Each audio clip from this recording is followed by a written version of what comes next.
Hello ನಮಸ್ಕಾರ, welcome back to Shilparam's lifestyle and cooking channel. So ನಾನಿವತ್ತು ಮತ್ತೊಂದು ಹೊಸ ರೆಸಿಪಿಯೊಂದಿಗೆ ಬಂದಿದ್ದೀನಿ, ಅದೇ ಮಟನ್ ಕರಿ.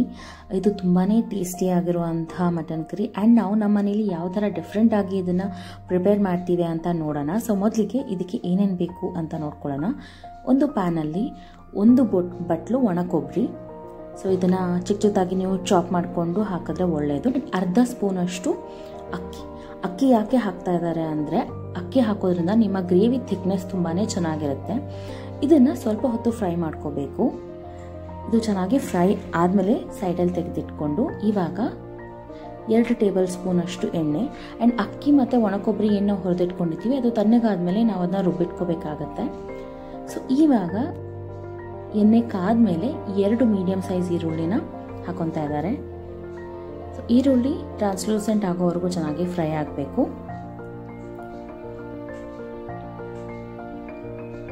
ಸೊ ಇವಾಗ ಒಂದು 3 ರಿಂದ 4 ಹಸಿಮೆಣಸಿನ್ಕಾಯಿ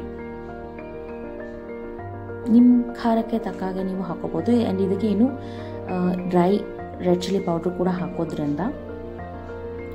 ಸೊ ಇವಾಗ 1 ಟೊಮ್ಯಾಟೊ. ಸೊ ಇದು ಕೂಡ ಚೆನ್ನಾಗಿ ಫ್ರೈ ಆಗಬೇಕು. ಆ್ಯಂಡ್ ಈ ರೆಸಿಪಿನ ನಮ್ಮ ಅತ್ತೆ ಮಾಡಿದ್ದಾರೆ. ನಮ್ಮ ಅತ್ತೆ ನಾನ್ ವೆಜ್ ಕರಿಗಳನ್ನ ತುಂಬಾ ಚೆನ್ನಾಗಿ ಮಾಡ್ತಾರೆ. ಸೊ ಅವರೇ ಮಾಡಿದ್ದು ಇದನ್ನು. ಸೊ ಇವಾಗ ಉಪ್ಪು ಮತ್ತು ಅರಿಶಿನ ಹಾಕ್ಕೊತಾ ಇದ್ದಾರೆ. ಅದು ಕೂಡ ಚೆನ್ನಾಗಿ ಮಿಕ್ಸ್ ಆಗಬೇಕು ಈರುಳ್ಳಿ ಮತ್ತು ಟೊಮ್ಯಾಟೊ ಜೊತೆಗೆ.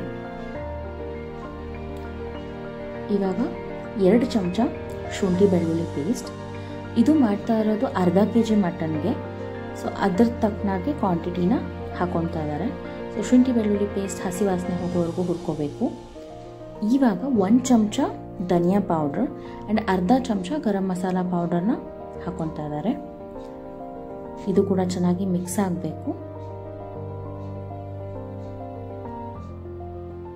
ಸೊ ಇವಾಗ ಸ್ವಲ್ಪ ಕೊತ್ತಂಬರಿ ಸೊಪ್ಪು, ಒಂದು ಅರ್ಧ ಹಿಡಿಯಷ್ಟು.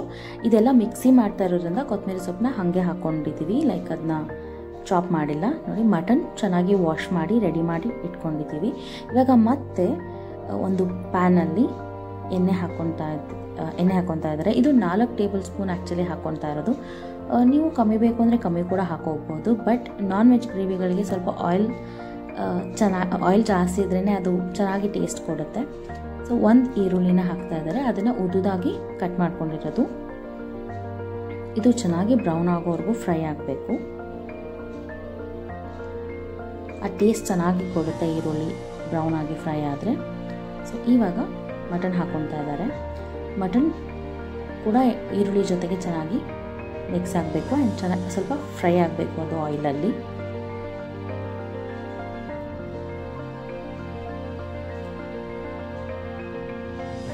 ಸೊ ನೋಡಿ, ಇವಾಗ ಮತ್ತೆ ಉಪ್ಪು ಹಾಕ್ಕೊತಾ ಇರೋದು. ಆವಾಗಲೇ ಉಪ್ಪು ಹಾಕಿದ್ದು, ಆ ಮಸಾಲೆಗೆ ಎಷ್ಟು ಬೇಕು ಅಷ್ಟೇ ಉಪ್ಪು ಹಾಕಿದ್ದು. ಇವಾಗ ಮಟನ್ ಗ್ರೇವಿಗೆ ಎಷ್ಟು ಬೇಕು ಅಷ್ಟು ರುಚಿಗೆ ತಕ್ಕಷ್ಟು ಉಪ್ಪನ್ನ ಹಾಕ್ಕೊತಾ ಇದ್ದಾರೆ. ಜೊತೆಗೆ ಅರಿಶಿನ, ಯಾಕಂದರೆ ಮಟನ್ ಹಸಿ ವಾಸನೆ ಹೋಗಬೇಕು, ಅದಕ್ಕೋಸ್ಕರ. ಇದು ಚೆನ್ನಾಗಿ ಮಿಕ್ಸ್ ಆಗಬೇಕು ಮಟನ್ ಜೊತೆಗೆ. ಮಟನ್ಗೆ ಅಂಟ್ಕೋಬೇಕು ಅದು ಉಪ್ಪು ಆ್ಯಂಡ್ ಅರಿಶಿನ.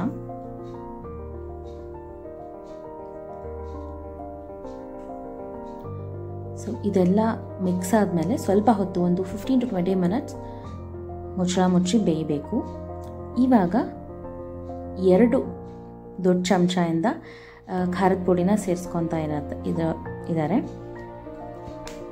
ಸೊ ಇದು ಕೂಡ ಚೆನ್ನಾಗಿ ಮಿಕ್ಸ್ ಆಗಬೇಕು. ಆ್ಯಂಡ್ ನಿಮಗೆ ಖಾರ ಎಷ್ಟು ಬೇಕೋ ಅಷ್ಟು ನೀವು ಹಾಕೋಬಹುದು. ನಮ್ಮನೇಲಿ ಸ್ವಲ್ಪ ಖಾರ ಜಾಸ್ತಿ ತಿನ್ನೋದ್ರಿಂದ ನಾವು ಖಾರ ಸ್ವಲ್ಪ ಜಾಸ್ತಿ ಹಾಕೊತಾ ಇದ್ದೀವಿ. ನೋಡಿ, ಖಾರ ಕೂಡ ಮಿಕ್ಸ್ ಆಗಿದೆ. ಇವಾಗ ಈ ಪೇಸ್ಟ್ ಏನಿದೆ, ಇದು ಈರುಳ್ಳಿ, ಟೊಮ್ಯಾಟೊ ಮತ್ತು ಶುಂಠಿ ಬೆಳ್ಳುಳ್ಳಿ ಪೇಸ್ಟ್, ಕೊತ್ತಂಬರಿ ಹಾಕ್ಕೊಂಡಿರೋ ಪೇಸ್ಟ್ ಇದು, ಅಂದರೆ ರುಬ್ಕೊಂಡಿರೋ ಪೇಸ್ಟ್. ಇದು ಕೂಡ ಚೆನ್ನಾಗಿ ಮಿಕ್ಸ್ ಆಗಬೇಕು ಮಟನ್ ಜೊತೆಗೆ.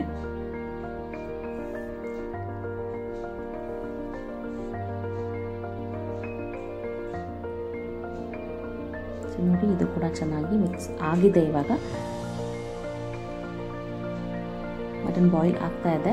ಸೊ ಈ ಟೈಮಲ್ಲಿ ಕೊಬ್ಬರಿ ಮತ್ತು ಒಣ ಕೊಬ್ಬರಿ ಮತ್ತು ಅಕ್ಕಿನ ಏನು ಹುರ್ಕೊಂಡಿದ್ವಿ ಅದು ಮಿಕ್ಸ್ಚರ್ ಹಾಕ್ತಾ ಇದ್ದಾರೆ. ಅದನ್ನು ಚೆನ್ನಾಗಿ ಮಿಕ್ಸಿ ಮಾಡಿಕೊಂಡು ಹಾಕೋಬೇಕು. ಇದು ಗ್ರೇವಿ ತುಂಬಾ ಚೆನ್ನಾಗಿರುತ್ತೆ, ಟೇಸ್ಟಿಯಾಗಿರುತ್ತೆ. ಆ್ಯಂಡ್ ಅಕ್ಕಿ ಹಾಕಿದ್ರಿಂದ ಆ ಗ್ರೇವಿ ಥಿಕ್ನೆಸ್ ಕೂಡ ನಿಮಗೆ ಒಂದು ಕಡೆ ನೀರು ಒಂದು ಕಡೆ ಗಟ್ಟಿ ಆ ಥರ ಏನೂ ಆಗೋಲ್ಲ, ತುಂಬ ಚೆನ್ನಾಗಿರುತ್ತೆ. ಸೊ ಇವಾಗ ನೀರು ಹಾಕ್ಕೊಳ್ತಾ ಇದ್ದಾರೆ. ಮಟನ್ಗೆ ಆ್ಯಕ್ಚುಲಿ ನೀರು ಸ್ವಲ್ಪ ಜಾಸ್ತಿನೇ ಬೇಕಾಗುತ್ತೆ.